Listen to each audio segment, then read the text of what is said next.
Hi everybody, so my name's Thea Pitman and I want to make a brief provocation around the subject of intercultural encounters and Indigenous curatorial agency. So my current research has focused on a 2018 arts-based project that aimed to create a positive space for intercultural exchange and the lessening of prejudice on all sides between Indigenous peoples and non-Indigenous society in Brazil. The Arte Eletrônica Indígena project promoted the co-creation of electronic art between Indigenous and non-Indigenous participants, and subsequently brought that co-created Indigenous electronic art to the Modern Art Museum in Salvador da Bahia for an exhibition. I'm interested in the ways that the Indigenous partners in the project exercised curatorial agency during their time at the museum to effect a temporary decolonisation of the gallery space. Around 20 Indigenous people came to the opening weekend of the exhibition, and they really changed the way a standard hung exhibition works through their presence. They did this in a number of ways. By occupying the space and using it to socialise with each other in a first instance. There was an inter-ethnic dimension. They came from a number of different ethnicities in northeastern Brazil. They were spread, ethnicities that don't necessarily have a huge amount of contact with each other. They're spread across a huge area.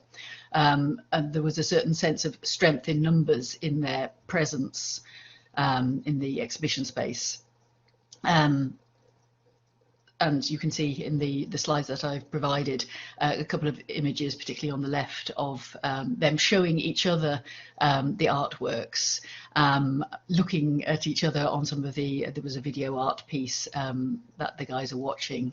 The second thing that they did was breaking the rules of the institution, breaking the standard protocols of an art museum, such as selling arts and crafts in the exhibition space. You can see on the bottom right hand corner Tawana Kari Shoko, who is selling maracas and other things, whilst also engaging the members of the public with the artwork that he had been involved with.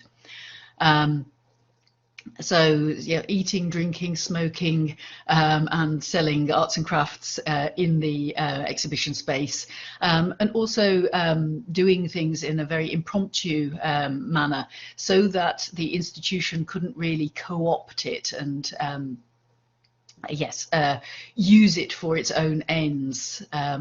Thus, they kind of retained control, they retained agency over the way that they were present in the museum. It wasn't so much a zoo, because that's the danger of bringing in Indigenous people into spaces where they have not traditionally been in, and there's been plenty of examples of that, but I think that the impromptu fashion in which they seized the day allowed for that, them to perform indigeneity in an unco-opted way.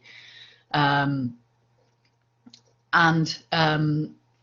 they also used the space, therefore, through their presence and their performance of indigeneity to engage with this non-Indigenous audience, to stop them just wandering through and looking at things, but to engage all of their senses and to engage them in conversation about anything and everything to do with indigeneity and art, to start to challenge unhelpful stereotypes that circulate in Brazilian mainstream society about Indigenous people.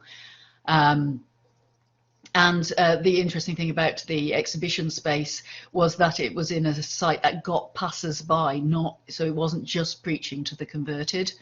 And their presence in town, in the wider urban space for that opening weekend, was also part of this engagement with mainstream society. They went around wearing the project t-shirts, which cause people to stop and ask questions.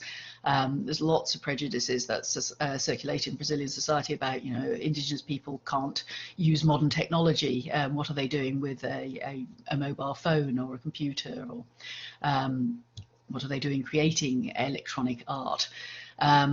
The nice picture that you've got up there on the top right is of Ivan Carapoto taking the photo of a non-Indigenous woman in the exhibition space who's got Indigenous body art sort of beamed onto her body.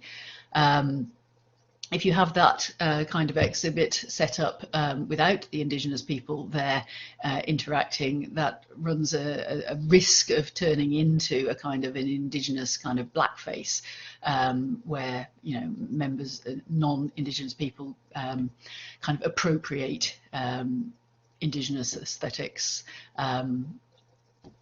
on their own bodies. But with the Indigenous people there, that changes the interaction in a helpful way, I think. Okay, and to give you a wider sense then of what it was all about, I want to just screen for you for the remainder of this a research video that I made.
fazendo eu vou deixar você também. Olha só.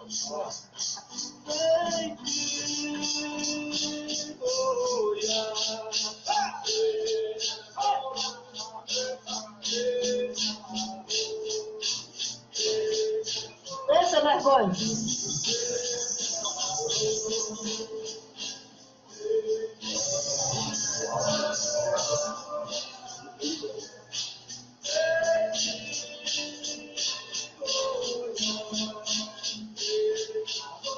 Misturando os eletrônicos com a cultura, com o espiritual, os antigos, artesanato, e para a sociedade entender como é que é o ser índio nos tempos de hoje. E eu sentir pessoas com medo de chegar e depois que topa e conversa, aí sente uma outra coisa. Uma ocupação cultural, que hoje nós somos reconhecidos como indígenas, mas pela cultura. Se nós está sem cultura, nós não temos reconhecimento como indígena. Eu estou vestida na minha tralha, usando a minha cultura indígena, muitas pessoas vão ver que eu sou indígena, vão ter a curiosidade de me perguntar. Mas eu estou aqui, dando a minha cara tapa hoje, dando a minha garra, a minha força para falar o que é indígena, para falar quem eu sou. E eu não tenho medo de falar quem eu sou. Eu sou Manguechai e vim aqui para dizer para vocês que eu sou uma indígena e quero lutar pelos meus direitos. Até eu disse para os meus colegas, meus irmãos, meus parentes da comunidade, eu disse para eles que nós estávamos se preparando para fazermos uma retomada perante a humana, mostrando a nossa sabedoria, a nossa inteligência.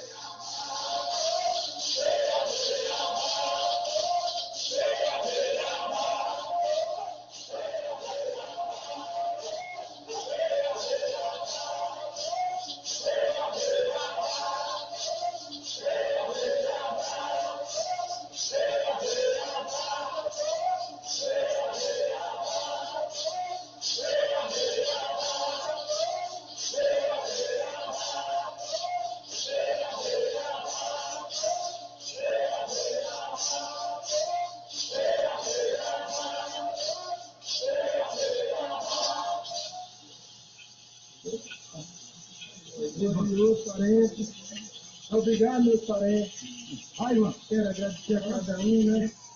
Do Nordeste, do município de Itacaratu, da Colômbia. Então é essa reafirmação, afirmação que nosso cacique, nosso pajé, liderança, une os jovens da comunidade, faça seus saberes, os mais velhos, com informação, para que a gente cada dia fique mais forte, protegido, constante.